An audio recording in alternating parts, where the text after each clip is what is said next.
Ready. Welcome to the TLL Legacy League Podcast, presented by ScottZolak.com.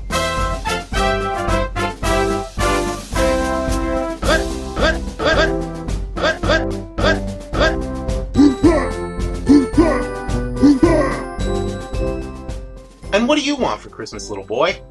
Is it a special holiday edition of the TLL Podcast? Well, in that case, I've got you covered. I'm Matt Bird, also known as Coach Dead Faulkner, and this is the TLL Legacy League Week 7 Podcast. In this episode, we delve into the curious case of Week 6, where many of the games were strange and bizarre. We open up the TLL holiday wish list, telling you what you need to get your teams on par. And we offer up our Week 7 predictions, so you can know just what a couple of asses we are. And as easy as it would be for me to make an ass of myself all alone, I'd rather have some help. And here he is, my co-host and the co-founder of the TLL Legacy League, Steve Yan, also known as Cheap Catch. Hey Steve, how's your holiday shopping going? I only know one way, and it's last-second holiday shopping. So today, I was going to do it yesterday, but that wasn't close enough to the deadline. So I'm going to do all my shopping today, basically. I probably will start shopping tomorrow. Fortunately, That's not a bad way to do it. Yeah. Fortunately, though, I'm not going to see... I probably would wait until tomorrow, but then I'm risking that stores are going to be closed. Yeah, that's a good point. But I was actually already considering that risk. I was maybe going to do that. It adds to the excitement, so I recommend it. Yeah, I hear you. All right, so you ready to get started going down some of the most recent scores from Week 6? Blue, what Week 6 scores. Week 6, man. And I think I did fairly well in my predictions. I think I was 9-4, maybe. Not bad. Yeah, no, that's pretty good. We got the Raiders beating Houston 28-14. Jordan improves to 4-2. Eric, in his first game with the Oilers, drops to 2-4. Unsurprising score there. I have to give Eric credit. It seemed like, it wasn't a blowout, and it seemed like he did the requisite 100 yards rushing with Earl, but also the requisite loss for Houston. A couple of interesting things that I noticed in that game. Once again, Kenny King was the workhorse for Oakland. He ran it 13 times for 170 yards, 2 touchdowns. Oakland had 219 yards rushing in the game. And interestingly, for the whole season, Oakland has 205 yards passing. So they ran for more yards in this game than they have passed for all season long. Exactly. I was looking back, actually, I just did a small write-up on Kenny King's Week 4 Offensive Player of the Week, and the same thing, Oakland passed the ball 4 times, completed 2 of them for about 16 yards. So Oakland does not like to pass the ball. And if you had those quarterbacks, you probably wouldn't either. The double P, Fluke and Pastorini, man. Yeah. You're not going to be wanting to throw the ball much. Curse sploosh. And the other thing of note in this game is sometimes you look at things that Lester Hayes does, and this game wasn't broadcast, so you can only imagine how a crazy stat line like this comes to pass. 16 tackles, 2 interceptions. And that's just another day at the office for Lester Hayes. That's amazing. Yeah, I wonder how many times he had to take Earl on one-on-one. Well, apparently he did it, because even though Campbell put up 119 yards, Hayes did have those 16 tackles. But Eric's getting it turned around. Things didn't get any easier for him in his next game. He faced the Bears with his Lions, and Slim beat him 28-14. The Lions falling to 1-5 on the year, and the Bears improving to an NFC best 5-1. That's impressive. I'll be honest, I didn't have faith in the Bears to be 5-1. I played with them last year, and I thought maybe they'd just be a carbon copy of last year, but I'll be honest, Slim hasn't gone well. Vince Evans is a little better than he was last year. A little? No, attribute-wise. Oh. He's playing way better. I think he's already exceeded his stats from last year in almost every category. Probably so. And as you noted, Vince Evans definitely got away with a few risky passes that, were touchdowns that could have been interceptions. I think he completed one to Greg Lotta in coverage just for a touchdown. Another one he threw to Walter Payton in coverage for a touchdown. Lions secondary is one of the best in the game, so you would think they'd come up with one of those.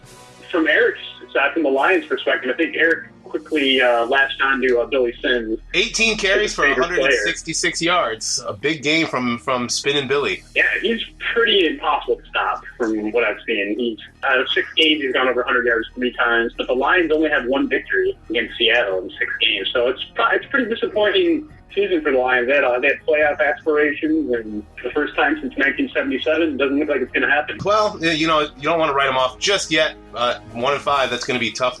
A tough hole to climb out of with all those teams in front of them. Last note on this game, Gary Fensick has just been, one of the best defenders in the entire league this year, and this game is no exception. 10 tackles and a forced fumble.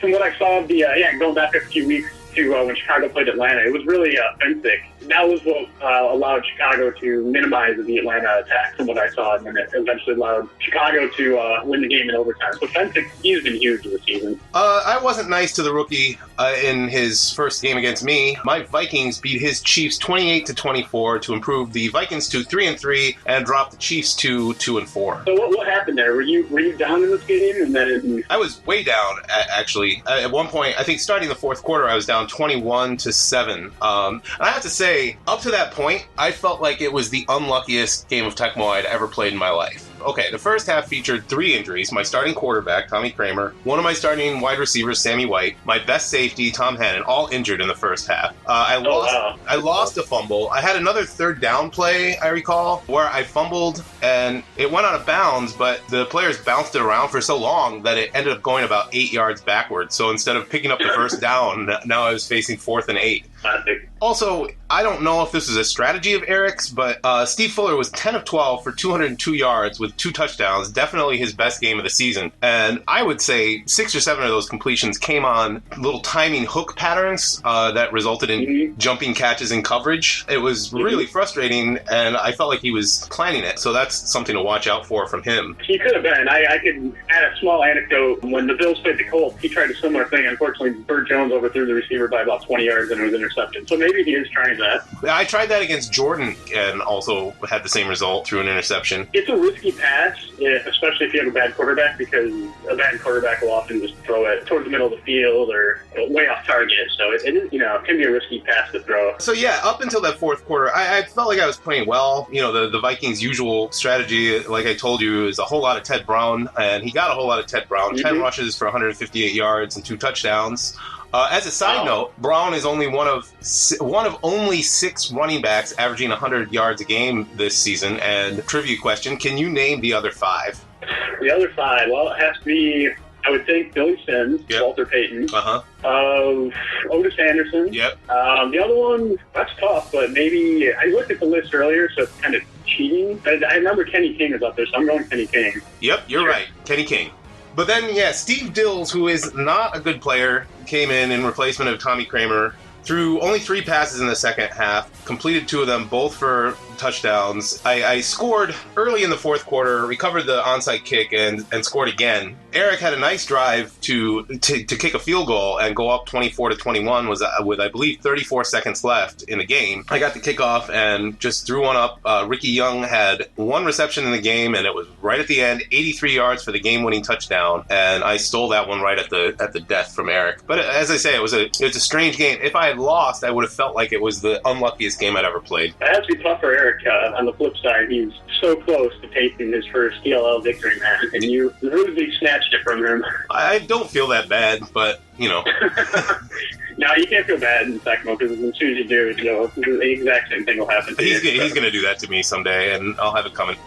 Here's a game you watched. The Patriots lose to Slim's Chargers 42-28. It was closer than the score, but the result is the same for the Patriots. They dropped to 0-6, and the Chargers pick up an important win that improves them to 4-2 and keeps them right there in the AFC West. What I don't like about this game is that the Patriots lost, and I play the Patriots next week with the Steelers. I feel like with every loss the Patriots incur, they just become more and more dangerous. Because they have nothing to lose. They're a pretty good team for 0-6. You kept clawing back against San Diego, but just couldn't quite turn the corner against them. I had that one drive, I think my first drive of the game. I was driving well, and then I ended up turning it over on downs on 2 plays that I really thought I actually crossed the first down line. After that, it was just touchdown for touchdown, but I was always 1 behind and could never pick up that extra touchdown that I needed to get back into it. A couple onside kicks were unsuccessful, but it was just one of those games. No punts, and this has to probably be a season record, 693 the combined yards of offense between the two teams. Grogan had his best game of the season, going 8 for 10 for 225 yards and 3 touchdowns. John Jefferson hauled in 4 catches, all in coverage, for 153 yards and 2 touchdowns. And Chuck Cocaine Muncie ran it 11 times for 132 yards, 3 touchdowns, and also had 4 catches for 35 yards and another touchdown. So 4 total touchdowns in the game for Chuck Muncie. The Patriots, from what I saw, had no answer. They had less than no answer for the Cocaine Monster. Yeah. He was beating them in the rush,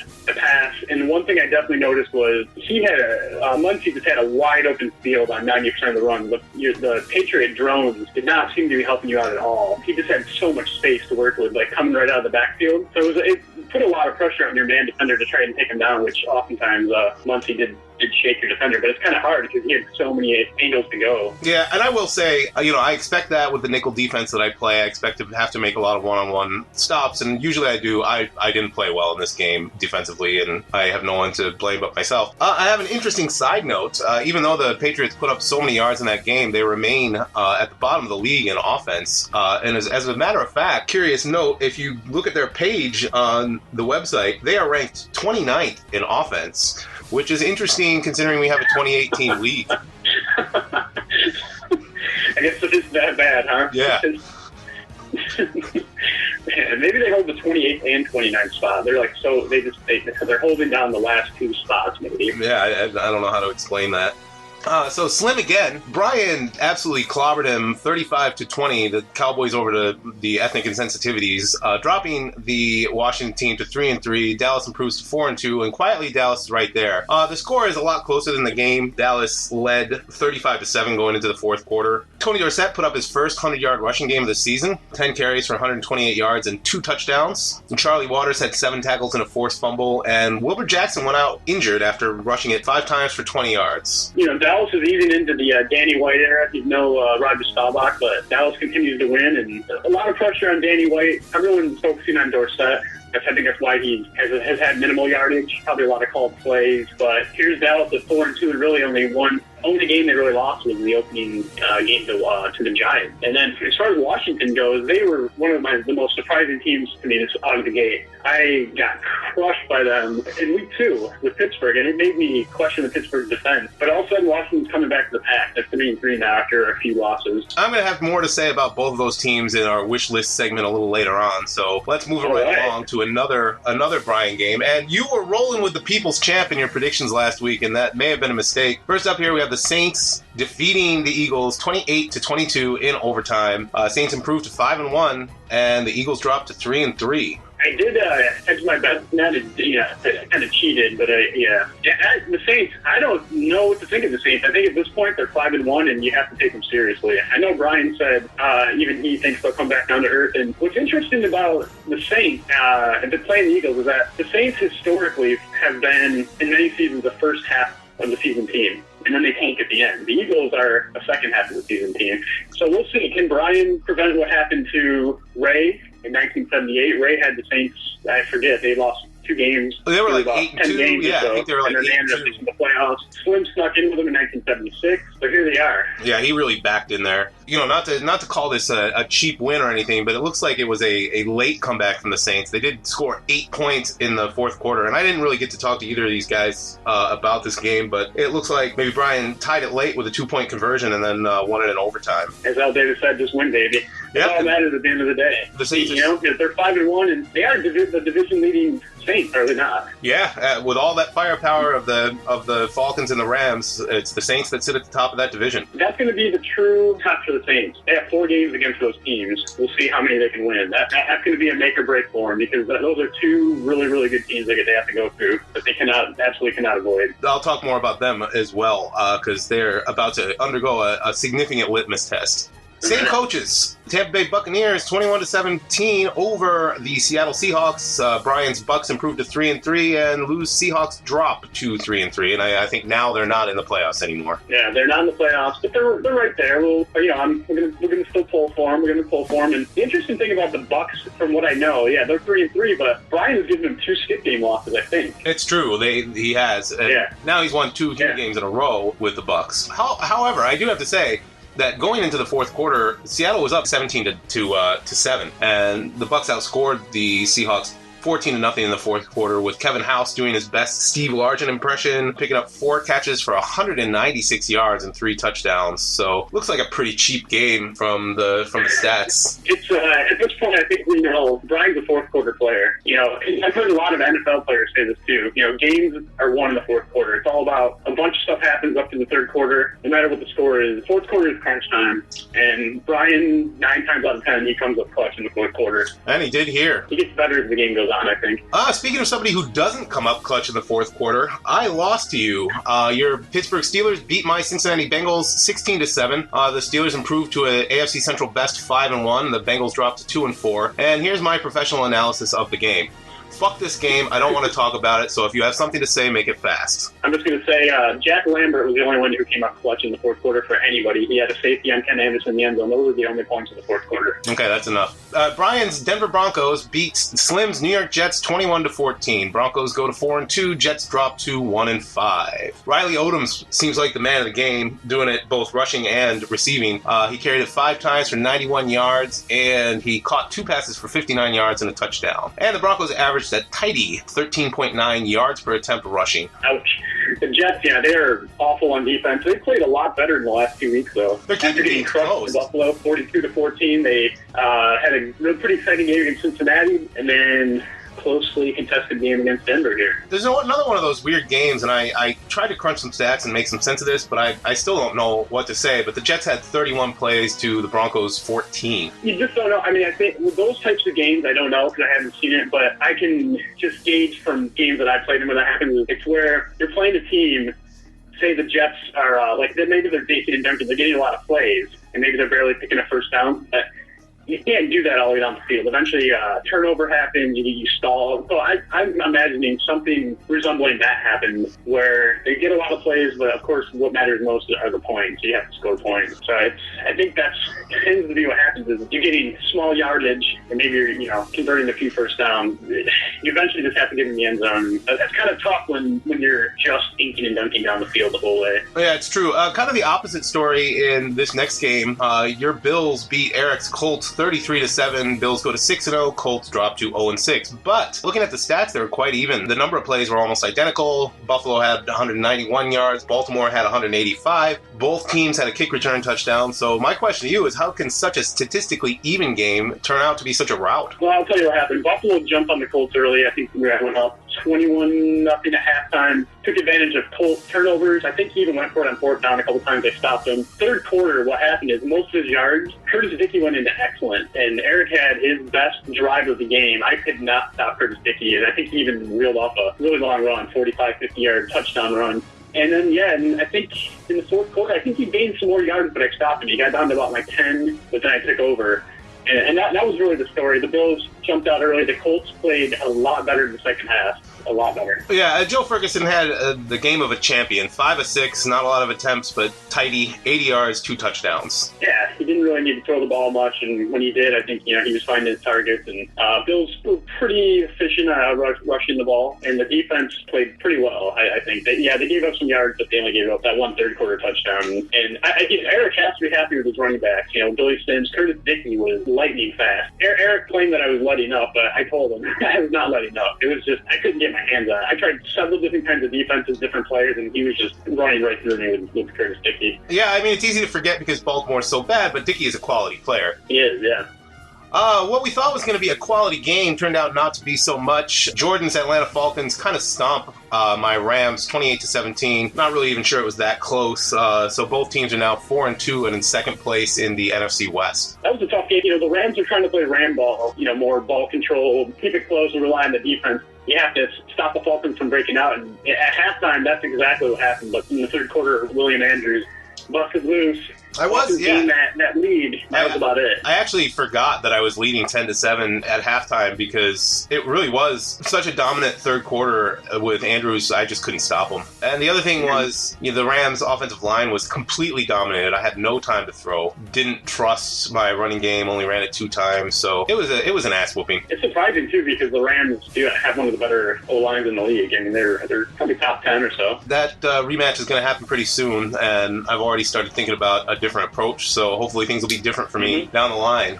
A game that was closer than the score. Brian's Cleveland Browns beat my New York Giants 28-10, but it was quite a bit closer than that. Now the Browns are 4-2 and right in the thick of things in the AFC Central, and the Giants dropped to 2-4, but I'm going to be improving upon that soon. All right, yeah, that's a tough matchup for the Giants, man. Somewhat of a predictable scoreline, and it's tough. It was close. I mean, going into the fourth quarter, I think it was only 14-10, and Phil Simms threw 2 interceptions, both in the fourth quarter, so that kind of ruined the. He is the ultimate feast or famine quarterback. He's won you a couple games just by chucking it, but he's also lost you a few games by that. So it seems like the Giants have to live and die on the whim of Simms, man. Like if he can get it done or not. But you're playing pretty well with an offense that does not seem to have a lot of playmakers. It's tricky because Billy Taylor is out, and he's really my only reliable rushing option. Sometimes if a guy goes into good or excellent, I can run it with Leon Perry or Larry Heater, but that's spotty. So, yeah, you're absolutely right. It comes down to Simms, and sometimes he's good and sometimes he's bad. Speaking of bad, this game seems like it would have been horrible to watch, but it probably is the most surprising result of the week. San Francisco 49ers beat Jordan's Miami Dolphins, who we really were pretty high on early in the season, 7-3. So now both teams are 3-3. I did pick the Dolphins. My prediction was that the Niners would have 50 yards of total offense or less. They exceeded that by 81 yards. Yeah, they're still 7-3. The Dolphins are having a lot of trouble on offense at this point. Well, let's just look at some of the combined stats in this game. Okay, so combined 19 rushes for 44 yards. Combined passing, 8 for 29 with 3 interceptions, no touchdowns. That just says this was an ugly game. Going back a week before, I played Jordan with Pittsburgh against the Dolphins, and Miami had the same, almost the exact same stat line, where I think they had negative yards rushing. This week against 49ers, they only had 13 yards rushing. So that running game that was so boisterous early in the season seems to be on the decline, and Greasy only completed really one pass against the Steelers. It was a long chuck and duck bomb. It seems like they're just having offensive troubles every which way, even though the Dolphins' defense is second in the league. I mean, you hold your opponent to 7 points, and you can't really ask much more. Your defensive back picks off 3 passes, which Don McNeil did in that game. That's doing a job. You need your offense to be able to score a little more than that. Paul Hoffer's, the HOFer's 13-yard touchdown run in the fourth quarter, which far exceeded his yardage total from the game, was what did in the Dolphins in that game. And finally, as mentioned on the last podcast, you gave the skip win to Green Bay over St. Louis. And now Green Bay's right in the thick of things at 3-3 in the NFC Central, and St. Louis drops to 1-5, but they still could make some noise.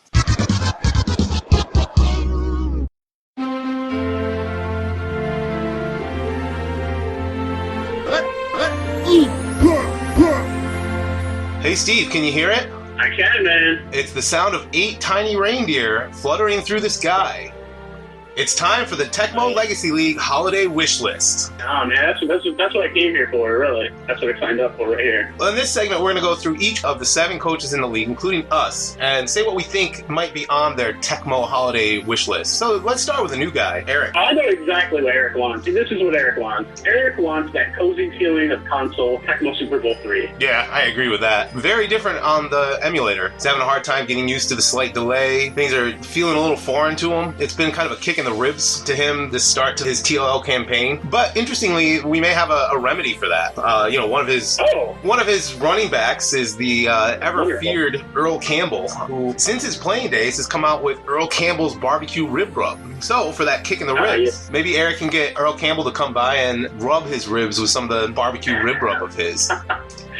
That's, when you're searching for a victory, you'll do anything. And maybe Eric can learn something from the barbecue industry, because he could have an all-barbecue themed backfield. Billy Simms of the Lions owns a restaurant called Billy Simms Barbecue with 40 locations in Oklahoma, Texas, Arkansas, Michigan, and Kansas. And I found these words of wisdom that I think Eric might be able to learn from in a business interview that Billy Simms gave. He says this: "If you're really trying to impress your friends and family, don't skimp on the quality of the meats. To me, that is the ticket to great barbecue. Now, if I'm tailgating, I like to have ribs. At home, I like to grill steaks. And you have to have potato salad and baked beans, no doubt about it. They all go together so well, it is hard to imagine having one without the other." What I'm gathering from that is you're saying Eric has the baked bean potato salad, but he doesn't have the meat. Yeah, I think he's got to get the meat in there. And right. High quality meat. Okay. Curtis Dickey, who we were just talking about a minute ago, he doesn't have any barbecue-themed paraphernalia or restaurants, but there is a place in Waco, Texas called Dickey's Barbecue, which has just finished up its 3-day barbecue bash. So maybe Curtis Dickey can get in on the barbecue backfield. Why not? Let him in, man. So yeah, there's our useful advice for Eric in the new year of Tecmo. More barbecue. All right, sounds good to me. So who are you going to talk about? Here, let me check my list. I have Lou here. Oh, what's on the list of the Peeps I have 3 things on Lou's wish list, and then I have something that I think you and I want from Lou. Okay. The first thing I have on Lou's wish list is a Niner playoff berth a season early. Wow, and it The can Niners are happen. 3-3, and I think Lou would love nothing more than get the Niners in there just a season early. And the second one here I have is plain and simple. It's a bird theme. Lou wants to get a little Seahawk in that eagle. The Seahawks are feisty. They're 3-3. We have the Eagles, arguably the best team on the ROM, and they're just, I don't know what they're doing. So I think you need to do some sort of like genetic hybrid type of thing and get a little Seahawk in that eagle. And this came from a guy that I know that what Lou really wants. I've heard from Ray and Jordan that Lou's into Magic the Gathering. So maybe you could do a little sorcery there. And Lou wishes he could apply the strategy of Magic the Gathering to Tecmo. How would that work? And a little bird told me that Lou wants to add a, quote, Black Lotus to each of his teams, but would settle for a Rancor. Now, I don't know exactly what that means, but it sounds like Lou has a little trickery up his sleeve. Well, since we don't understand what any of that means, we'll just have to wait and see. So that'll be our little holiday present to see Lou's sorcery. So what is it we want to see? One thing I think we can all understand, and this is coming, happy holidays, Lou, from Matt and I. What we want from you, Lou, is more Margarita Lou. Oh, yeah. Put down the people's chant for a second, buddy, and rekindle Margarita Lou's persona. That's plain and simple. He pulls off some fast ones, Margarita Lou. He does. I want to see more Margarita Lou. Maybe when Lou plays with the Seahawks, he can be the people's champ. But when he plays with the Eagles, I think he should be Margarita Lou. Yeah, no, I agree. Well, I'm going to tell you about Brian. It's tricky to talk about Brian around the holidays because what do you get for the man who has everything? Brian seems to get enough gifts already, so I'm not sure why we'd be talking about his wish list, but here we go. Much like what happens when you put a Santa suit on a fat old drunk guy, the Saints appear to be good, and they lead the West at 5-1. But are they? Well, the coming weeks will tell. In the next 4 weeks, they face the Atlanta Falcons, the Los Angeles Rams, Chicago Bears, and Buffalo Bills. Those 4 teams are a combined 19-5 on the season compared to the 12-18 record of the teams they've played so far. It's like that scene in A Christmas Carol where Scrooge is visited by all those ghosts who try to scare him and shit. Well, okay, it's not really like that at all, but Brian probably isn't sleeping too soundly these days with that schedule coming up. I think it would be very reasonable for him to wish to get through that stretch 2-2 to give himself more flexibility in his hard-to-decide Week 11 skip game between New Orleans and Dallas. That's a reasonable gift. So number 2, he'll definitely be wishing for more games against Slim. He's 5-0 against the Slimster this season, and in fact, Brian has now moved into the league lead amongst coaches, and he now has a .696 winning percentage. The only man who has played Grinch to Brian this year? It's you, Steve. You're 2-1 against him on the season. And that's a rarity, I'll tell you that. And finally, number 3. Brian's biggest wish will be to see Danny White continue to do his best Roger Staubach impression. We all get a little nostalgic, a little weepy around the holidays, and Brian is no exception to that. One night recently, around 3 in the morning, he texted me from a bar to say that there was a Roger Staubach documentary on, and that it was making him a little sad. The man did, after all, throw a perfect 12-for-12 game in the 1977 Super Bowl. But White has been more than solid as a replacement, so far completing 60% of his passes. Although he's only 14th in the league in passing yards with 745, he's 22nd in pass attempts, showing that Brian has chosen to ease the new quarterback into his role as Staubach's heir. But with an impressive 24.8 yards per completion and a touchdown to interception ratio of 9-1, it might be time to ease off the reins. So stick a red nose on that White and let him guide the sleigh, Brian. Excellent for Brian here in the company here. Yeah. Any more on his list? If not, I have someone here. Well, that's all I can think of for Brian. He's got enough. Yeah, it's excellent. I want to talk about Jordan's wish list. I want to hear He that. hinted at this earlier, and I have 2 things on Jordan's wish list. The first is for Miami's offense to start pulling its weight. And when I'm talking about pulling weight, I'm not talking about the offense becoming flying reindeer, pulling Santa's sleigh, just to pull a little weight. Basic, small gift to the Miami Dolphin defense. And secondly, I have for Lester Hayes to break the single-season INT record, and for a healthy Hayes New Year. And a healthy Hayes New Year. A little musical Glad you sung that, to Lester Hayes. I think all of us will be wishing for the opposite of that, but, we're being generous here, so let's wish Jordan that for the new year. Yeah, I think he would want nothing less. So is that all on Jordan's wish list? That's all on Jordan's wish list. It's quick and it's hard hitting. Just like the way Jordan plays. Just like the way he plays. Well, I'm going to talk a little bit about what Slim will be looking for coming up. Number 1. Before the New York Jets trip to Cleveland, the team will take a holiday trip to the Bahamas. This trip will take them directly through the Bermuda Triangle, where they will be sucked into a space-time wrinkle and resurface only in time for their Week 16 skip game versus the Chicago Bears. The Jets team flight being intercepted by a vacuous time warp is actually a likelier scenario than the Jets intercepting an opponent's pass, which has not yet happened in the 1980 season. Oh, man. That's a good one. Yeah. Okay. Number 2. Wilbur Jackson will come back from his injury ready to give the team something other than his usual weekly lump of coal. The running back is 7th in the league in rushing attempts with 60, but only 23rd in rushing yards with 217 for an unacceptable 3.57 average. Ouch. Yeah, ouch. I looked into this. A combination of 50 max speed and 44 hitting power looks like a useful one and matches such stars as Lawrence McCutcheon of the 1976 Rams, who ran for nearly 1,200 yards. Good player, I'm sure you remember. I do. But when you factor in rushing power, which we don't often consider as a prime running back attribute, Jackson's is only 31, which makes his rushing power, max speed, hitting power line identical to that of Rashaan Salam in the base Tecmo Super Bowl III game. And I'm sure you remember, he was not good. Mm-hmm. Whether Jackson is capable of carrying the load remains to be seen. However, although rookie wide receiver Art Monk is having a nice season, Joe Theismann's arm is too erratic to be a reliable source of yards and points. The insensitivities need Santa to make a trip into their backfield if they're going to remain relevant down the stretch. Yeah, Wilbur, he caught me off guard week 2 against Pittsburgh. He was so fast. He ran right, not just through, but past the Steelers defense the entire game. You it caught said me that. so off guard. I didn't know what to do that game. Then he dropped off. And finally, speaking of descending from the sky, Vince Evans has been a revelation from above for the 5-1 Chicago Bears. We always knew the defense was there, and Walter Payton is a mainstay in the Bears' backfield, but the worst half of Chicago's 1979 two-armed interception machine has turned it up in 80. It won't be visions of sugar plums that Slim sees dancing in his head on the night before Christmas. It'll be visions of Vince Evans lofting perfect rainbows into the arms of James Scott or zipping coverage touchdowns to Greg Lotta. Vince Evans, what can you say about the man? So hey Steve, Yes, sir. what am I getting for Christmas? All right, Matt. I have 3 things on your wish list, and I'm going to start out with this is a modest gift.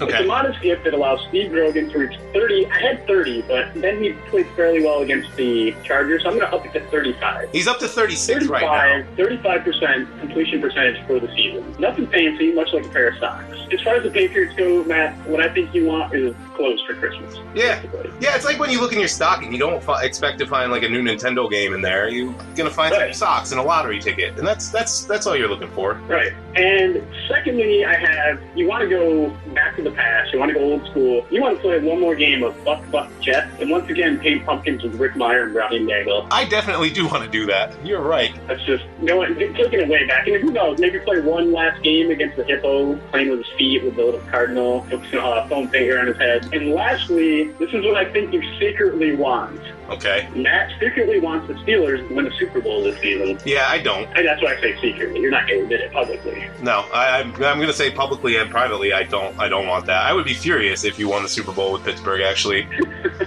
Well, that's what I have on your Christmas wish list right there. 3 little gems. Let's see what Santa's bringing for you, Steve. All right, I cannot wait. Number 1, I don't know what you are wishing for, but I know that the rest of us are wishing that you'll be a little less miserly and a little more generous in the coming year. Your teams have a defensive average of 14.8 points per game, second only to Jordan, who has just 3 teams, and you're allowing only 188.6 yards per game.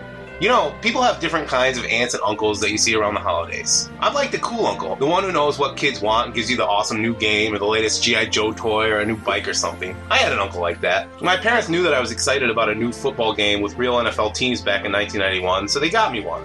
Fucking LGN football. Then we went to my uncle's house on Christmas Day, and guess what he got me? Tecmo. He got me Tecmo. I'm like him. Everybody loves when they play me because they'll know they're going to get something awesome out of it. Like, I'll throw 6 interceptions or let them complete a 90-yard bomb right at halftime. Something cool. But you're like the crappy, cheap aunt who handcrafts you some garbage you don't even want, like a stupid Christmas lamp made out of plastic cups or some scarf even though she can't knit for shit. That's what playing you is like. You never want to see that ad around the holidays, but you know you fucking have to, so you smile and do it. So yeah, open up the gift bag, Uncle Scrooge. I'll tell you what, in the Tecmo world, I'm not afraid to dole out fruitcakes, man. Yeah, and that's what you're doing. All right, number 2. Now that I got that off my chest, I don't think you have much to wish for in the AFC. Buffalo and Pittsburgh seem like they're right on track where you want them to be. So your biggest holiday wishes have to be green and gold. Remember, I said that you're averaging an impressive 188.6 yards per game on defense? Well, I didn't mention that it was not the defensively stacked Buffalo Bills or Pittsburgh Steelers leading the way in that stat for you. It's the Green Bay Packers. They're giving up only 172 yards per game, good for 4th in the league, and they're also in the top 10 in scoring. We all thought it would be James Lofton dashing through the snow on the Green Bay tundra, but he's only got 8 catches on the year, despite surprisingly strong play from the quarterback position. But the real star of the Cheeseheads so far has been safety Johnny Gray and his 4 interceptions. He hasn't got great attributes, 63 max speed, 56 hitting power, 56 interceptions, yeah, but only 38 rushing speed and 38 rushing power. But you're making him play far beyond that line, and making Green Bay annoying to play for the opposite reason of what we all expected. So you'll be, I expect, wishing for the Packers' surprising defensive prowess to continue. No doubt about it, man. Your third and final wish, of course, will be to hold off the competition and become the only 3-time champ of the TLL. You won it back in 76 with Washington's victory over Baltimore, and you won it again in 78 with the Rams over Pittsburgh. Is a pattern emerging? Are you our even-numbered year champion? I'd love nothing more than that. It would be awesome, too, to get the Packers in the playoffs. That would be a great goal, but it's jammed up there. There's a lot of teams right there, 3-3. Anyway, I hope you got what you wanted on your holiday wish list. From both Steve and I, happy holidays, Merry Christmas, Happy Hanukkah, all the best. Happy TLL holiday. Happy TLL Day.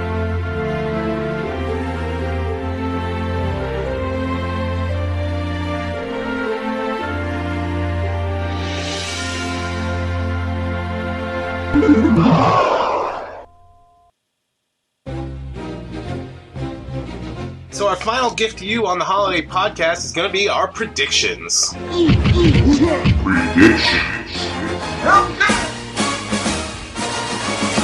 So let's see what's coming down the chimney in week 7.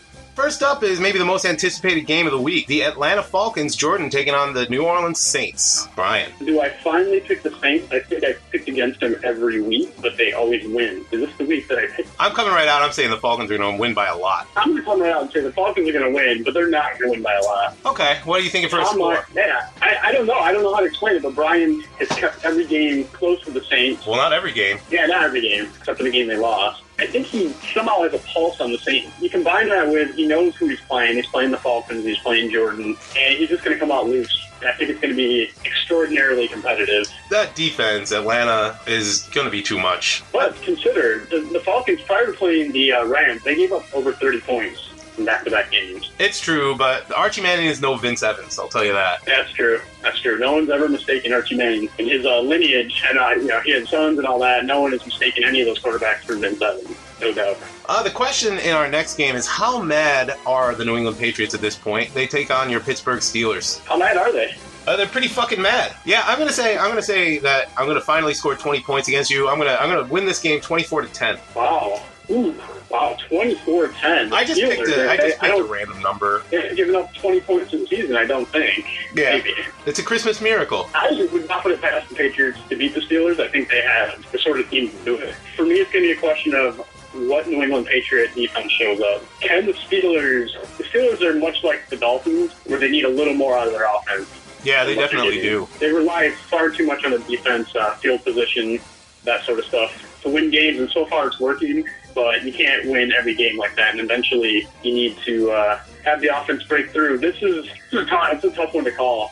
You don't really think that the Patriots are going to win this game? Let's be honest. I think they could, but I need to see how. I don't really think that, and I picked them. I don't know. I'm gonna remain neutral on this one. Nope. But I think the key is what New England Patriot defense shows up in this game. We'll see. I haven't really started planning it yet. I'll have something for you though. I'll have something.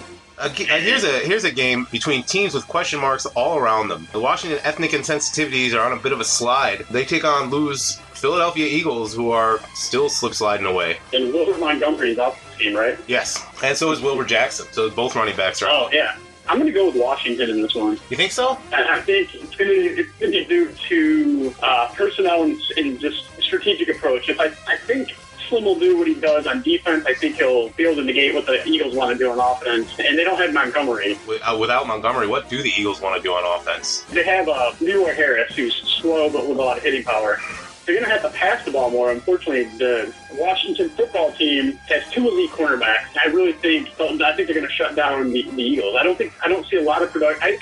I do expect somewhat of a sloppy game, to be honest with you. I think it's going to be a defensive game. And I'm going to go with Washington in a close contest. I'm going to flip that. I'm going to go with Philadelphia in a close contest. And the only reason being, I think that Washington is beginning to give up on the running game, and I think Randy Logan is going to be patrolling back there. So I'm saying like 14-10 or something for the Eagles. But the good thing about this game is we should be able to watch it because it's a slim game and he can broadcast. So I'm looking forward to seeing that one. Sounds good. Yeah, that's what I'm thinking about, 14-10, but flip the other way. Well, can the Seahawks get back in the playoff chase? That's the question as they take on Jordan's Oakland Raiders. The Seahawks are not beating the Raiders. No, they're not.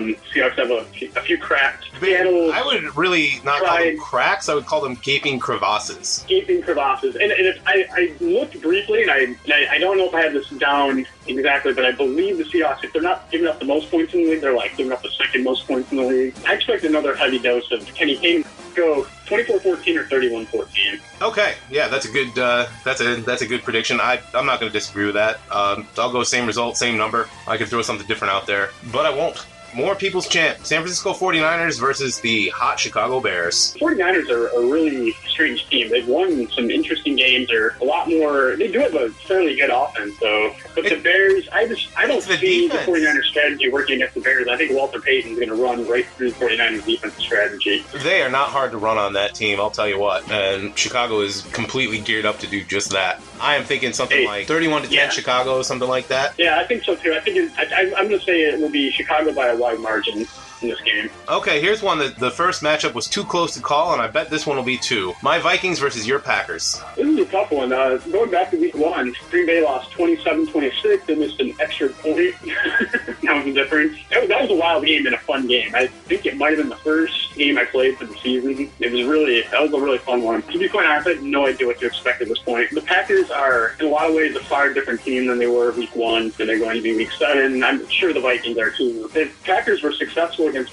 Ted Brown in week 1, but I don't know. That's a hard feat to duplicate. I don't think I realized just how good Ted Brown was at that point. It's really been in the last 3 or 4 weeks that I've started to understand just how key Ted Brown is to that offense. He really is. Tommy Kramer just seems a little... I mean, he gets it done occasionally, but he's a little disappointing in terms of geting the ball to his weapons. But the Vikings they just have that potential. They have the wideouts for the big plays, and then Brown, he's a beast, man. And Tom Hannon was injured. Is he going to be available for the game? No, he missed no time, and I'm also getting back cornerback Bobby Bryant, which is a big addition because I really have weak defensive backs, and staring down Lofton, that's not something you really want. I hate to predict my own games, and I think this is going to be somewhat of a crazy game. I think it's going to come down to the last... I think someone's going to be really upset at the end of the game because I think it's going to come down to a last-second loss either way. Yeah, I bet you that's true. Just my policy of always picking myself, and this is probably why my prediction results aren't very good because I suck and I always pick myself, so I'm going to lose some right there. But I am going to pick myself in this one. I'm going 24-21 with some bullshit at the end. I'm going to say last second touchdown for somebody.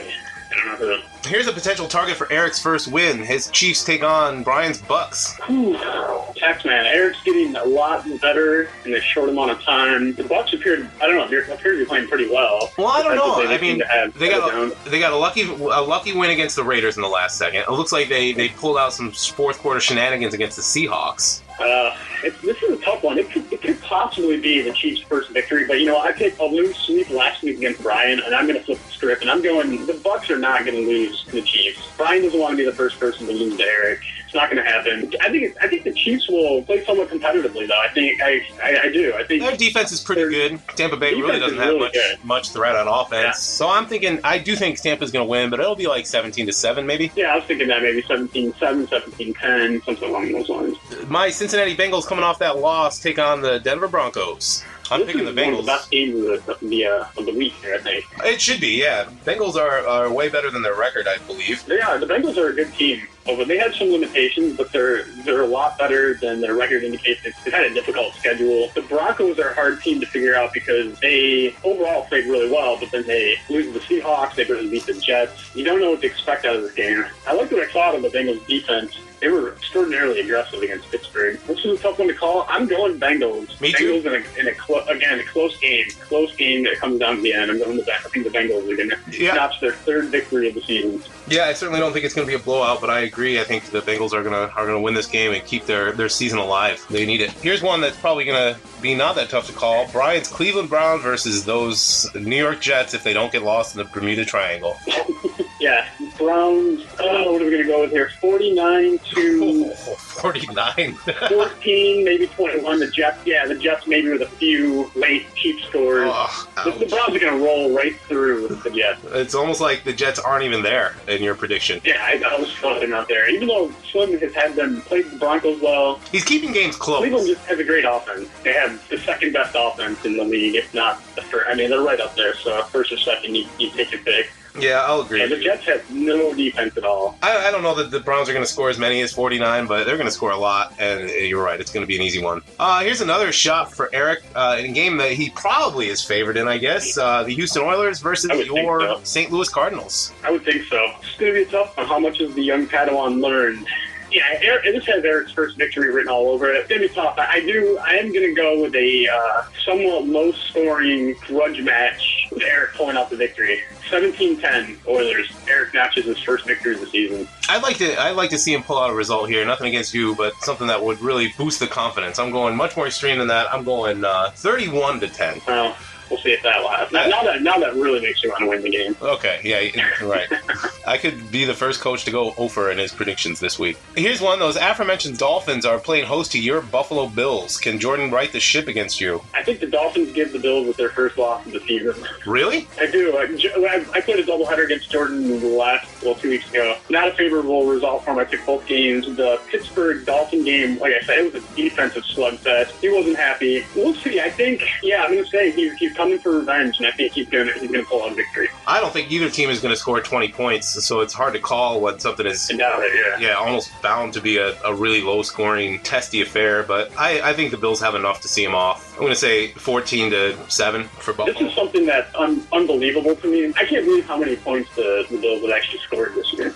But it's come in chunks. There have been games where the Bills' offense has just been curiously unproductive, like games against the Jets and the Bengals earlier in the season. So they're getting better. What happened earlier in the season was they were moving the ball but not scoring. Now they're moving the ball and scoring. So hopefully that trend will continue. The Bills have scored the third most points in the league, behind the Chargers and the Falcons. A rematch that all of the league is waiting to see. The New York Giants. Can they pull off the sweep against Brian's Dallas Cowboys? You're going to have to ask Phil Simms about this one. Because that first game was all Phil Simms. Still Simms have it in him again? Yes, he does. The Giants are going to win 21-17. I can't even say that. You can't even think that seriously. No, I can't say it with a straight face.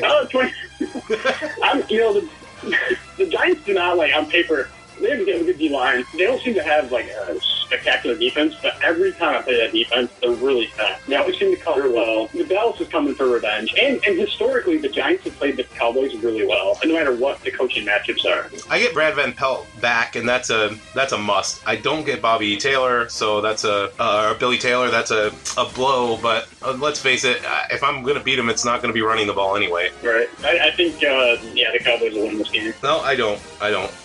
Okay.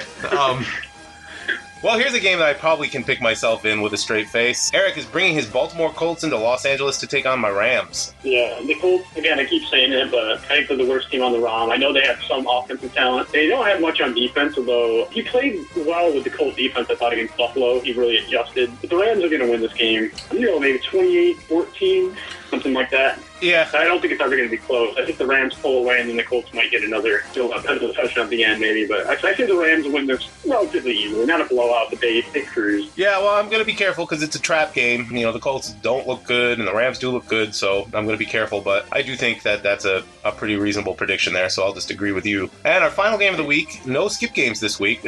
Surprise, surprise. But we've got Slim's hot Chargers taking on Eric's Lions, who are not hot at all. Billy Sims gave the Slim Bears fits. He's given almost everybody fits. San Diego's defense, to be honest, has not really looked great this year. Man, they look terrible against the Patriots. Detroit has the type of defense that can shut down the Charger offense or minimize it. The question is, will they be in the correct position to do so? I think this game will be somewhat close, but the Chargers are going to win the game. I tell you, Slim is playing really well as he ever has been, and Eric is still learning. There appears to be something wrong with the Lions, so I'm going to say Slim takes this easier than expected, maybe, like you said about the last game, 28-14 or something like that. I was thinking actually 21-14. That might be not enough points for the Chargers, but I'm gonna throw that out there. So that does it for the predictions, and that does it for the holiday podcast. Once again, I want to wish everybody great holidays, and I will be looking forward to taking you all on in the coming weeks after Christmas is over. Yeah, have a great TLL day. Yeah. I'm throwing out there. Yeah, nice. TLL day. Nice, I like that. It was fun doing this podcast with you, man. Always nice to talk to you, and as always, play your games.